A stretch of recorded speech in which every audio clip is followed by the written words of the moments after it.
खुलुमबाय आं माइनाव बसुमतारी गिबियावनो नोंथांमोनखौ आंनि चेनेलाव बराय हरबाय लोगोसे गोजोन फुंबिलिनि गाहाम हामलायथि बावहरबाय नोंथांमोननि थाखाय आङो लानानै फैलायबाय गोदान मोनसे रादाब नोंथांमोना भिडिअखौ अननानै जोबजासिम नायलांदो।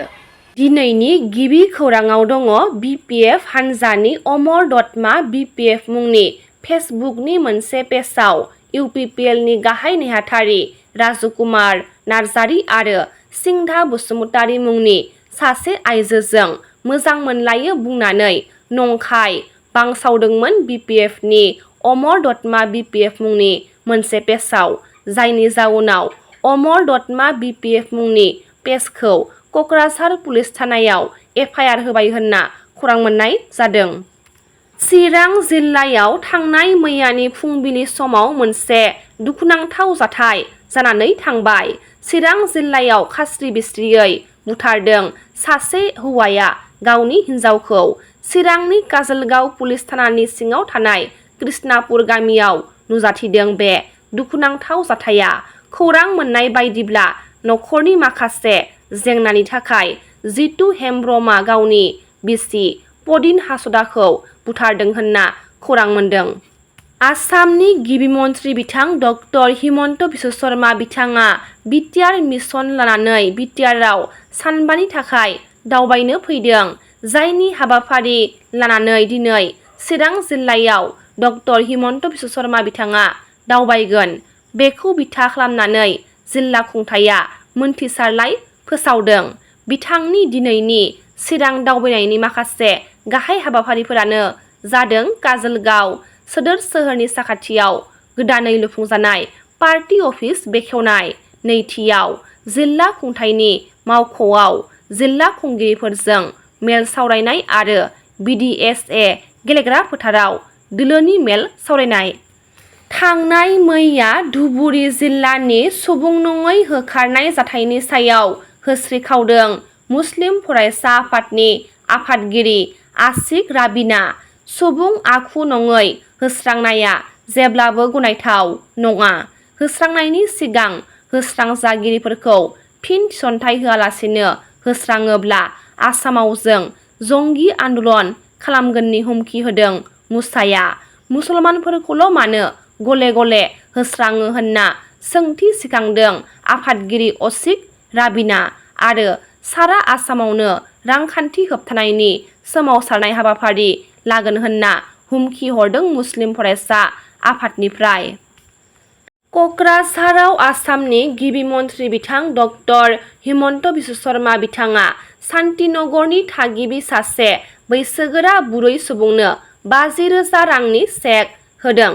थांनाय सानाव गिबि मन्थ्रि बिथां डक्टर हिमन्त बिश्व शर्मा बिथाङा क'क्राझार ग्रीन फिल्डआव खुंफुंनाय बिजेपि दोलोनि मावथिफोरनि मेलाव बाहागो लाफैनाय समाव सासे बुरै सुबुङा गाबै गाबै गिबि मन्थ्रिखौ लोगो हमनायनि उनाव गिबि मन्थ्रि बिथाङा बुरै सुबुंनो 50,000 रां अनसुंथाइ होदों। गिबि मन्थ्रि बिथांनि चेकखौ गथायदों बिटिआरनि मावफुं सोद्रोमा अरुप कुमार दे सम्पकआ। थांनाय मैया एबसुनि मोनसे थान्दै हानजाजों लोगोसे बिटिआरनि गाहाय मावफुं सोद्रोमा प्रमद बर' बिथां आरो रायजो सभानि एमपि रोंगोरा नार्जारी जथायै भारतनि नखर मन्थ्रि अमित शाह बिथांखौ कृष्ण मेनन मार्गआव थानाय बिथांनि थाग्रायाव लोगो हमहैनानै सावरायलायदों। लोगो हमहैनानै नखर मन्थ्रि बिथांजों सावरायहैनायनि गुबै थांखिफोरा जादों फारियै सेथियाव बिटिआर गोरोबथानि 4.3 दफा बायदियै फैगौ 21 जुलाइनिफ्राय जानो गोनां गोलोम बोथोरनि पार्लियामेन्ट सेसनावनो आर्टिकल 218 नि 125 थि सोदांनाय बिलखौ बारहोनाय, नैथियाव बिटिआर गोरोबथानि 6.1 दफा बायदियै कार्बि आंलंआव रायजो जानाय बर'फोरनो हाजोआरि मोनथाय एसटिएइच स्टेटासखौ मोनहोनाय, थामथियाव बिटिआर गोरोबथानि 3.1 नि 1 दफा बायदियै सनितपुर आरो बिश्वनाथ जिल्लानि बर' गामिफोरखौ दाबि बायदियै आबुङै सोसननाय, ब्रैथियाव रन्जन दैमारिखौ लाफानानै जेलाव थानाय सा 6 बारग' एनडिएफबिफोरखौ जेलनिफ्राय दिहुनथारनाय, बाथियाव बिटिआर गोरोबथानि 10.1 दफा बायदियै मिरु आरो आसाम सोरखारा 1500 कौटि रांखौ हरनानै सेन्ट्रेल इउनिभार्सिटि NIT प्रजेक्टफोरखौ थाबैनो गायसननाय।